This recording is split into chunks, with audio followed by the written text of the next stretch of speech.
here is one big secret that your coach never told you about. You see, I'm thinking maybe you lose most of your games because of this move, knight f6. Maybe it is time to change your opening response against the king's pawn game to something else. So we're going to be talking about this uncommon opening, which I believe is rare and less covered on YouTube. And I'm going to make it interesting for you guys. And just a disclosure, to prepare these videos, train my openings, and memorize them quickly, I use a website called ChessMo, which is what I'm using right now. So this app lets you build your own repertoires and then play them like real games as if a human is playing back against you. Check it out in the comments or in the description. After pawn to e4, instead of playing e5, knight c6, and knight f6, having your king's knight pinned later in the game like that, just start right away with knight f6. This is called the Alekhine defense, and I'm not going to cover the common lines. I just want to show you the main reliable lines. The purpose of knight f6 is to attract this move e5. Yes, white can play other things like knight c3, also bishop c4 and pawn to d3, but this is by far the top played move. After this, you want to relocate your king's knight to the king's side and forget about it so that you don't have to worry about any pins on the king's side. Now after knight d5, you only want to start thinking of the purest defense. Or once you ensure that your knight is safe, start thinking of the purest defense and the check defense. For those who don't know, the pack goes as follows: d6, g6, bishop g7, castle shot, and all those things. Just to make it clear, after pawn to c4 and knight b6, it's very rare that you're going to see white playing pawn to c5, because in the real sense, they know they are just going to give up this great outpost for your knight. An outpost is a square where your knight can never be attacked by your opponent's pawns, and if bishop c4 is ever played in this position, the best I recommend to do is to go e6 instead of c6. Why e6? Because it comes with an attack on the pawn, so they have to defend that somehow.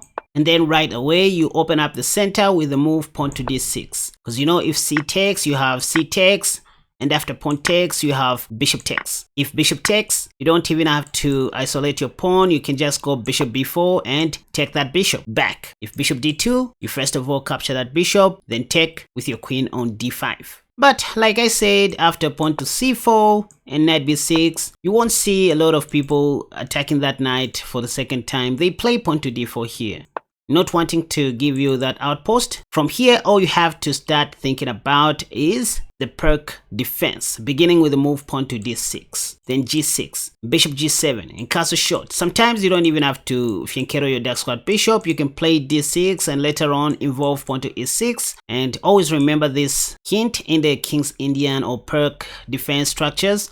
Whenever you play pawn to e6, you don't have to play g6. Yeah, like it doesn't work so well due to so many dark square weaknesses. So if you play e6, don't think of playing g6. That's just how it goes. So if you play e6, just develop your dark squad bishop like that or put it on e7. The same position can be reached in the d4 line of the Alekhine after e4, knight f6, e5, knight d5. Instead of c4, white may play pawn to d4. If that happens, again, just start thinking of the purest defense or something similar. You can even play e6, by the way. It's not much of a stretch, but I love d6.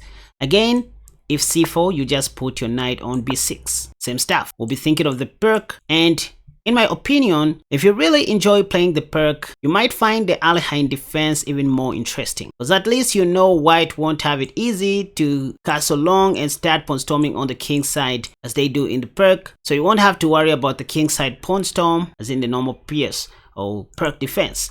Anyway, back to the c4 line where white may attack your knight, so you go knight b6 and then they go d4. I said just play d6. From here, the top played move is pawn to f4. Yes, you know if they take, you have to take with your c pawn. That's if you want to continue with your perk system, or take with your e pawn if you want to develop your bishop on e7 and castle shot if you don't want to play the fianchetto system. My favorite is c takes d6. And after knight c3, that's when I go g6, just playing safely. If bishop e3, I go bishop g7, rook c1, castle short. Oh, by the way, whenever white plays pawn to c5, just an example, you just take. So that after pawn takes, you go knight 6 d7. Your queen's knight will be developed to c6. You have queen a5 coming, or queen c7. And you see, this is just one of those safe openings you can rely on if you are afraid of your e4 opponent. But again, after d6, as I said, the top played move is pawn to f4, after which you can simply take, because white doesn't really take with their d pawn.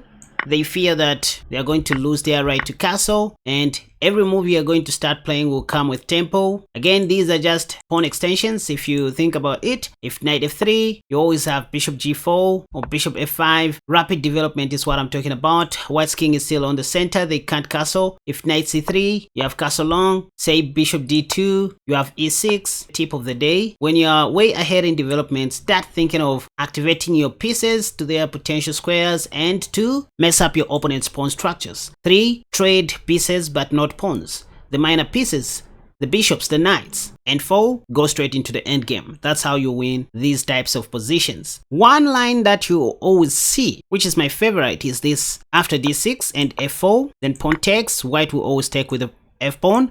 Trust me, after this, you have to develop your queen's knight. This attacks the pawn on d4. The top played move in the latest database is knight f3. Now here's why this is my favorite line in the Alekhine defense. It allows me to open up the king side in most cases, make white lose their right to castle, and start attacking right away. Bishop g4, pinning the knight to the queen. At this point, white knows that you want to capture their knight and win their pawn on d4. So you will see most people playing bishop e3, guarding their d4 pawn in advance, after which we still take. And it is here where white usually takes back with the g pawn. Why? Because they still want to guard their pawn on d4. But now we have e6. This is what I was talking about. If knight c3, we can even give a check, that's fine. But for some reason, bishop e7 wins due to that check. If queen d2, let's say they want to hide, that's when we go bishop h4 check. And if they ever play bishop f2, by the way, we have queen takes d4. If queen takes, we have knight takes d4. If they take our bishop, it's not the rook we are after, it's the pawn, the f3 pawn. This is why I said in most cases white won't be castling. So here is what I learned about the Alekhine defense, you guys. The main idea is just to allow white to advance and push pawns, which as black we can pick at later. This is also suitable for players who don't like wasting much time on the chessboard. You just want to go straight into the end game, finish up the game, go home and see your girlfriends. Anyways, after knight f6, the other move you are going to see very often is knight c3. So white doesn't want to take the risk to push their pawn forward. Instead, they choose to defend it, right? Up to you to go back to the king's pawn game if you want, or transpose back to the Paris defense, or go pawn to d5, which is the Scandinavian variation, so that after pawn takes, you recapture with your knight. My favorite is to transpose into the Norwegian defense. This is what I'm doing most recently with pawn to g6. And the idea is to give white one more chance to push pawn to e5. Even if they don't push pawn to e5, I just put my knight on h5 and forget about it. For example, knight f3, knight h5, that's it. So the idea is I just want to put my knight on g7, then play pawn to h5, and later on find a good outpost for my knight. So let's say pawn to e5 is played. I have knight h5. Magnus likes playing this move in the Norwegian defense. If bishop e2, first we have knight f4, but I don't mind going pawn to d6, because again, if bishop takes and pawn takes, then queen takes, I first of all develop my knight to capture that pawn, right? If e takes d6, I then recapture with my queen, also developing it. So the long-term plan will be castling long.